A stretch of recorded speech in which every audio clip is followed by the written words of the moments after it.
Hello and welcome to True Crime Rocket Science, the most authentic voice in true crime. Would you agree that going down to the Titanic, going down 12,500 feet or 4 kilometers, 4,000 meters in a submersible is way safer than flying in a helicopter? Would you agree with that statement? In February of this year, just 4 months ago, a Florida couple sued OceanGate CEO Stockton Rush for over $210,000. According to the Daytona Beach Journal, Mark and Sharon Hagels, they were New Shepard crew members on the March 31 launch of Blue Origin. They've been attempting several times to get a refund from OceanGate. They got their tickets as early as November 2016. According to Insider, quote, the Florida lawsuit accused OceanGate CEO Stockton Rush of misleading their customers. Their dive was postponed, and by autumn 2017, the Hagels were growing nervous that it may never take place. Rush then flew out to Florida to personally assure them that the dive would go forward, but he said if they changed their mind about participating, that they could request and receive a refund. Rush said that their deposits would be held in an escrow account. Well, in 2018, the dive was rescheduled again, and then they did take him up on his offer, and they requested a refund. Guess what? OceanGate refused. Moreover, they learned that their deposits were not held in escrow, according to the suit. Earlier this year, Stockton traveled to Vegas to try to convince another father-son duo to buy tickets on the Titan to see the Titanic. Before we have a look at those texts sent earlier this year in March and April, if you haven't already subscribed to this channel, please do. Welcome to the thousands of you who have subscribed in the last few days. I'm going to take you through some really interesting additional analysis, blogs that have been scrubbed, previous interviews that he's done. So please subscribe. If you're enjoying this episode, like, share, leave a comment. You can also hit the thanks button, and let's get started. So let's have a look at these texts. There's one sent on March the 30th, basically 3 months ago. And so we get a sense of the way Stockton talks, the way Stockton thinks, the way Stockton engages. You want to reserve a few spots. And, it's that thing of when you feel like there's not going to be a ticket, then you want a ticket. It's that sort of psychology. And we kind of get the sense that there were a lot of tickets going begging, and this is why he was doing pitching, personally. He was going to a lot of effort to try to sell expensive tickets. And then his last resort eventually would be to say, well, how about I give you 100,000 discount per ticket? I mean, doesn't that show quite a high degree of desperation? In February, Stockton sent a message to Jay Bloom saying, I'm meeting this afternoon with a couple interested in Mission 2. Any progress on joining us this year and likely date? So it seems like he's almost saying, you know what, I'm speaking to somebody else. They might take it. I just want to know whether you're interested.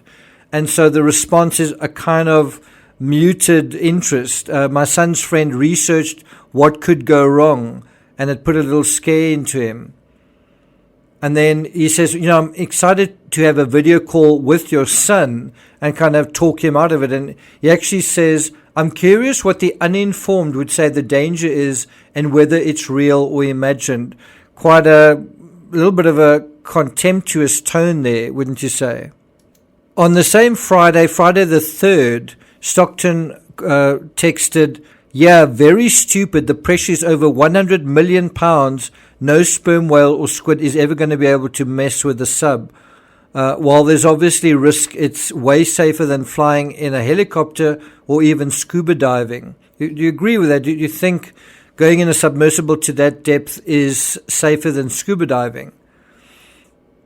He says there hasn't been even an injury in 35 years. Well, now there are 5 deaths. like in the last couple of months in a non-military sub. To his credit, he does volunteer to send an email about a swordfish attacking another submersible called the Alvin. I've spoken about that before as well. And then he gets no response from Jay Bloom, right? He contacts him 2 days later on the Sunday. Any progress? And then he says, still tries to tell him about a sperm whale and not to worry about that. What these texts reveal is that as late as April 27th this year, just 2 weeks prior to the first missions from Newfoundland, Stockton was desperately trying to recruit paying passengers. And when he failed to close, he targeted YouTubers like Mr. Beast, who also turned him down. Notice Titan is described in the text below as a submarine. And then, of course, other YouTubers were wooed, among them D Almighty, and we know that he went and ended up documenting more problems, more delays, more scrub dives.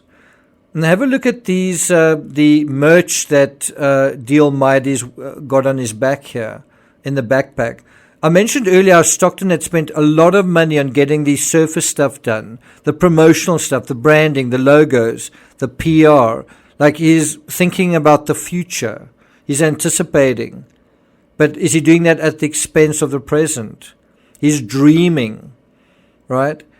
You see Jake Kohler boarding the Polar Prince in May with a nicely kitted Titanic branded bag, and then inside the crew have branded uniforms like astronauts.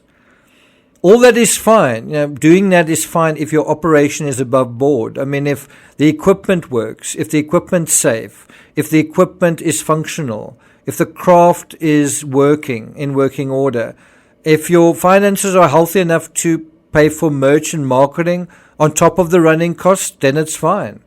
But it's not fine if you're robbing Peter to pay Paul, or using money from unrefunded tickets where dives didn't happen, from one client in order to attract other clients who then also end up not getting their money's worth.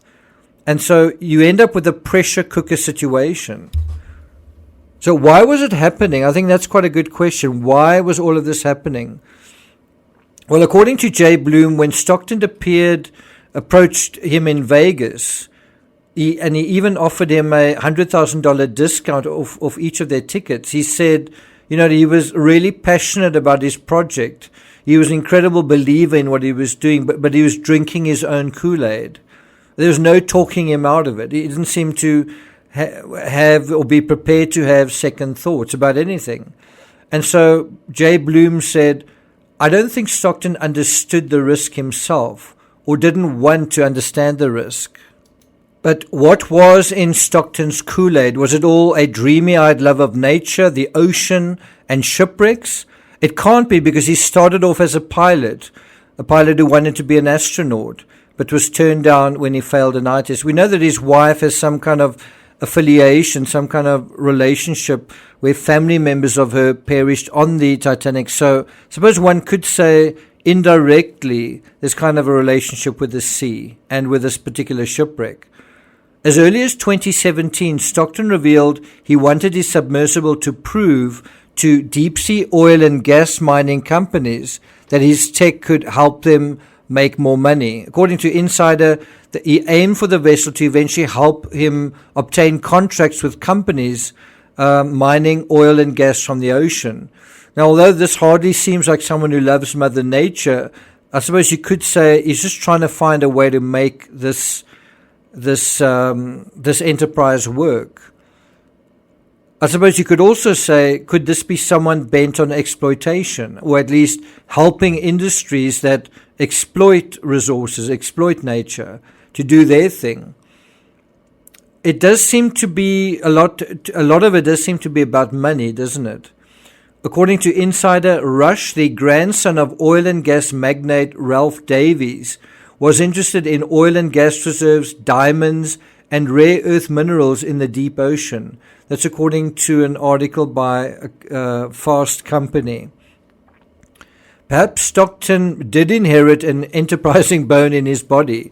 Perhaps, like the progeny of many wealthy families, he was encouraged to reach for the stars and to try to become somebody and try to do something special, to try and stand out among the crowd. Perhaps he didn't want to be ordinary. Perhaps he was trying to ultimately make a living doing what he was doing. To his credit, we've seen just how many emissions he scrubbed in the name of safety just this year, thereby pushing himself and his company deeper into the red. So it seems he does have integrity. But Bloom is nevertheless right about the Kool-Aid. Rush wanted to be someone. He wanted to do something special. The only thing standing in his way were those damned safety regulations. And guess what? He'd been down to the Titanic himself. He'd gone down there safely. He'd come back up safely in his own self-built sub. And each time he went down, with his ship, he was putting his money where his mouth was. In that same interview with Fast Company, he said something about, it's just a dream. He said, I realized that what I really wanted to do was explore. I wanted to be Captain Kirk in our lifetime. The final frontier is the ocean. And so he's trying to be, in a way, a fictional hero, or like a fictional hero.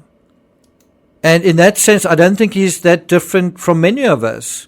Why do you go and climb Everest? To do something special, to prove that you are not ordinary.